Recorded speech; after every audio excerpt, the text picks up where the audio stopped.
Hello. Some of you may know me, and most of you that will hopefully, prayerfully see this do not know me. I would say that I'm nobody because in the grand scheme of things, I'm just another person trying to get it right. This is a way in which I've begun to try to do what it is God has called me to do.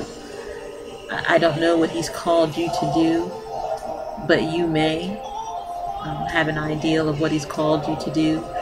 You may be running. You may not have accepted it. You may have said and are still saying, "Who am I?" And I'll honestly say, so am I. I'm still saying, "Who am I, God, to do anything?" I'm striving still. Certainly not perfect, far from it. I have a heart, though, that's willing to be perfected. When I started video blogging, I started for my businesses. I'm the publisher of Delmarva Small Business Magazine. And everything that I do, every business, every venture that I have, certainly has been to be able to help someone. Well, believe it or not, as I'm learning from the Spirit, that is the foundation. The foundation for ministry is the heart of it. You have a heart for people. And you don't understand why life is kicking the crap out of you. This is real talk, if I didn't tell you that before. Feels like you're being beat up a lot. Feels like nothing's right. Feels like just as you get one thing handled, 5 more things pop up. 10 more things pop up. Inside the home, outside of the home, the job's not going right. Husband's not acting right. Wife's not acting right. And you, being a believer, are trying to find where's God in the midst of this. I can say that because I know on many occasions I've wondered, not only did I do something so terrible that He would allow me to go through all this and be silent. And I say be silent because when you're going through as believers, you may think you have no faith, as in you don't see anything moving. However, I'm here to encourage you and let you know that if you're still calling on God, then you have faith. And you have the right amount of faith. The Bible tells us we only have to have the faith of a mustard seed. Thank God for the mustard seed, right? Not the faith of a watermelon, or the size of a watermelon. He said the faith of a mustard seed. The wonderful part about that is that if you're still calling on Him, then you have that faith. And because of that, you have to keep on calling on Him. He's going to answer. And I take that back. He's not going to answer. He already has. And I say He already has is because the Word tells us that He's not going to put you in anything that He has not given you a plan of escape. One, that He's not made a way. That's the wonderful thing. You hear pastors say all the time that while we're trying to figure it out, God's already worked it out. I'm thankful for that. We have to know what to pray for and when to pray.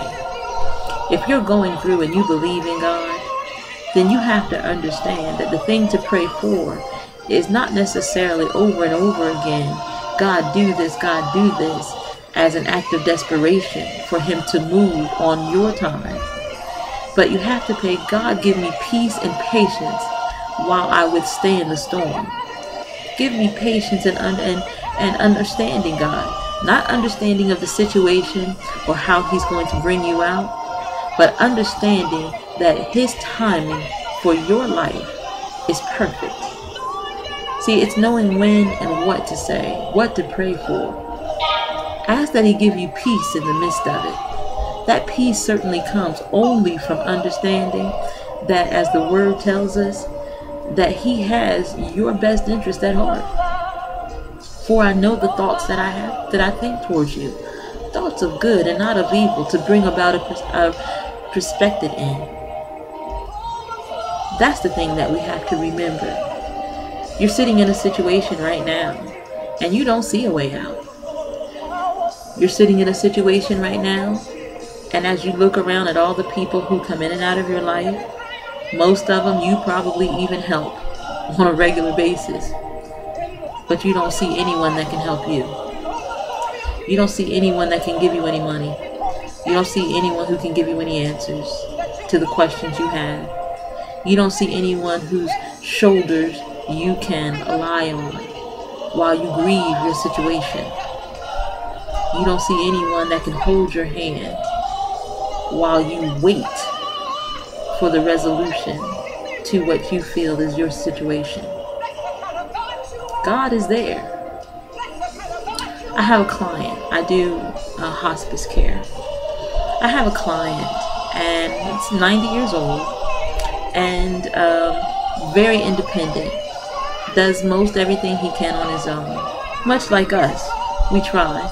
We try not to call God for every little thing. But believe it or not, he wants to be involved in the details. Sidebar. As I was working with this client this week, I was watching him. I check on him when he's dressing or something like that. He likes to try to do as much as he can by himself.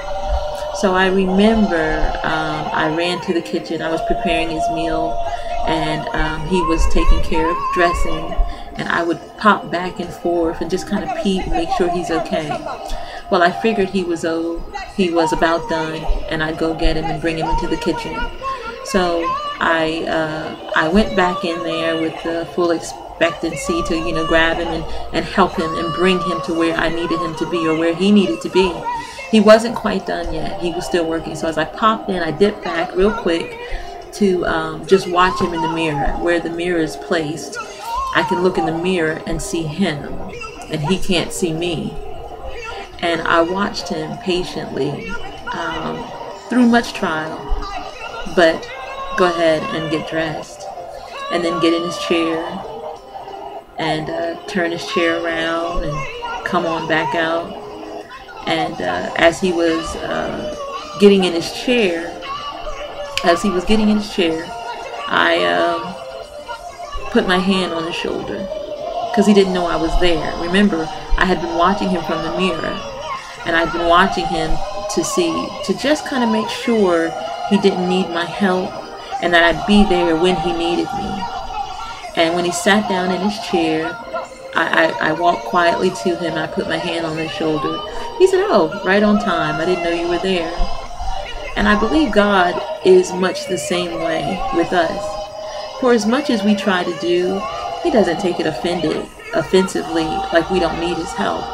He's there waiting, and he comes in right on time, right at that moment when he knows that you need him. We pray and we honor him. We cry out. He's taking care of some things.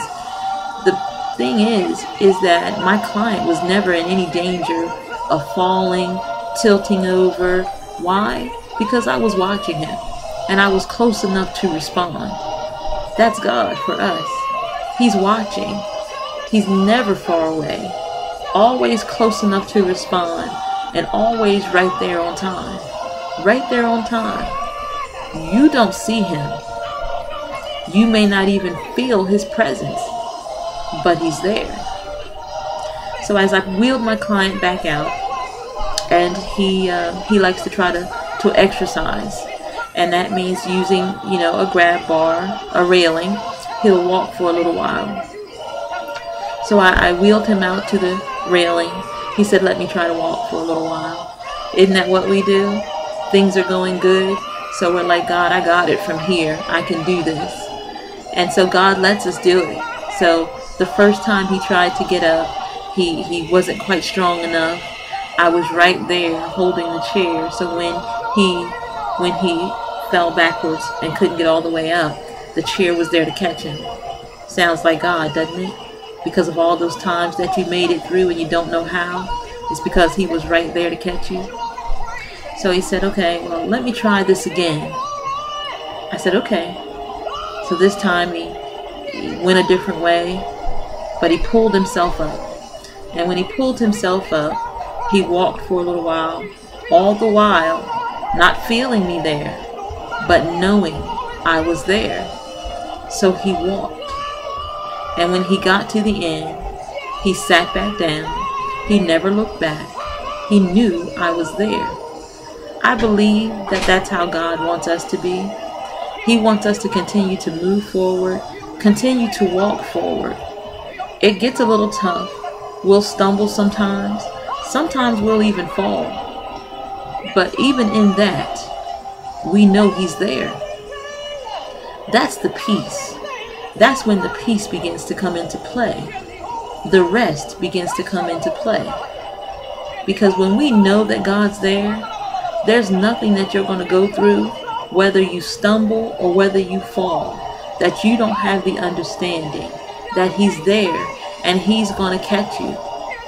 It may be a move from one location to another.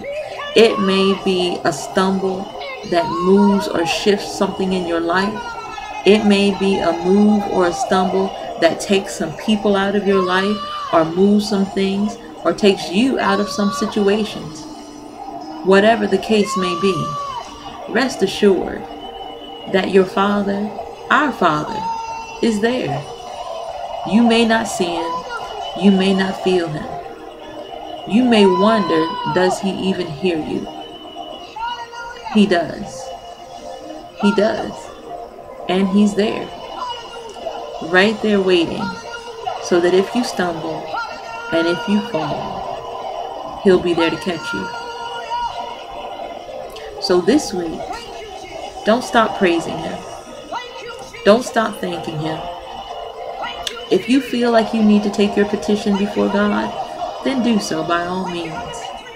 But don't forget to end with a thank you, simply for him being there, simply for him being God the Father, simply for him being the one that sustained you, simply for being the one that brought you through all those other times.